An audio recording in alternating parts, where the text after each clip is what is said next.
আওয়ামী লীগ পুনর্বাসন করছে।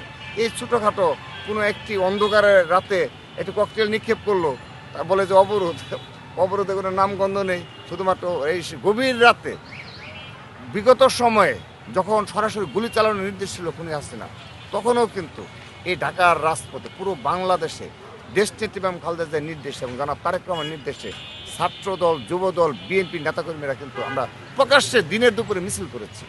হ্যাঁ, জানতাম আমাদের গুলি করতে পারে, আমাদের গ্রেপ্তার করলে আমাদেরকে ছাড়বে না, দীর্ঘদিন কারাভোগ করতে হবে। হ্যাঁ, আমরা দীর্ঘদিন কারাভোগ করেছি, আবার প্রতিবাদে সামিল হয়েছি। কই, ওদের তো সে ধরনের সেট আপ নেই, এই বাংলাদেশের জনগণ আর মেনে নেবে না। সেহেতু এগুলো নিয়ে শুধুমাত্র মিডিয়ার হাইপ না তুলে ঐক্যবদ্ধভাবে চলুন, আমরা বিভেদমূলক রাজনীতি না করি। বিবেকমূলক রাজনীতি করলে আমি বলে দিলাম অবশ্যই ছাত্রলীগ এবং আওয়ামী লীগ এই বাংলাদেশে আবার পুনর্বাসিত হবে।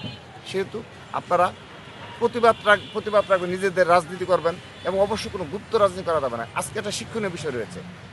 আমাদের আয়াতুল্লাহ খামেনি সাহেব, তিনি তার নিজ যে বাসস্থান, তার নিজ যে অফিস, সেখানে তিনি ছিলেন এবং তার ফ্যামিলি নিয়েছিলেন। কোথায়? এই সারা বিশ্বে সবচেয়ে বড় পরাশক্তির বিরুদ্ধে তিনি লড়াই করেছেন।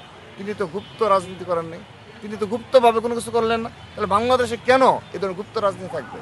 যে ছাত্রদলে গুপ্ত ঢুকাতে হবে, বিএনপিতে করতে হবে, এটা দ্বারা বাংলাদেশের রাজনীতি ধ্বংস করবে এবং এটা দ্বারা প্রতিবেশী দেশ সুযোগ নেবে, এটি মাস্ট নেবে। এই রাজনীতি কেউ মেনে নেবে না এবং বাংলাদেশের জনগণ সাফারও হবে, বাংলাদেশ রাষ্ট্র সাফারও হবে। আমাদের কি ক্ষতি করবেন? আপনারা ক্ষতি করতে পারবেন না। বিএনপি দেশের জনগণের দল, ছাত্রদল, আমরা এভাবেই সাধারণ শিক্ষার্থীদের নিয়েই আমরা এভাবে পথ চলবো। সারা দেশে ওয়ার্ডে বলেন, থানায় যারা রাজনীতি করে তারা আমাদের সাথে থাকবেই। কিন্তু আপনারা দয়া করে বিভেদমূলক গুপ্ত রাজনীতি, ভোট বাহিনী গড়ে তোলা, সোশ্যাল মিডিয়া নির্ভর যে রাজনীতি, ফটোকার্ড নির্ভর রাজনীতি, এগুলো পরিত্যাগ করুন। যে আপনাদের ধ্যান ধারণায় থাকে যে সারাটা দিন নেগেটিভ রাজনীতি, নেগেটিভ পলিটিক্স। কী ধরনের নেগেটিভ পলিটিক্স? যে এখানে মনে হয় ছাত্রদের একটা ভুল ধরা যাবে, এটা নিয়েই ঐক্যবদ্ধভাবে ই করেন এবং কোনো সময় এ টিমকে কাজে লাগান, কোনো সময় বি টিমকে, কোনো টিম সি টিম। এই রাজনীতির দ্বারা কখনো ভালো কিছু হবে না ভাই, নেভার।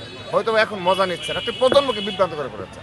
আপনি সোশ্যাল মিডিয়ায় একটা হাস্য বানান দিয়ে মনে করলেন যে আপনারা সফল, একজনকে তো ঘায়েল করতে পারছেন। কাকে ঘায়েল করছেন ভাই? এক মুসলিম ভাইকে।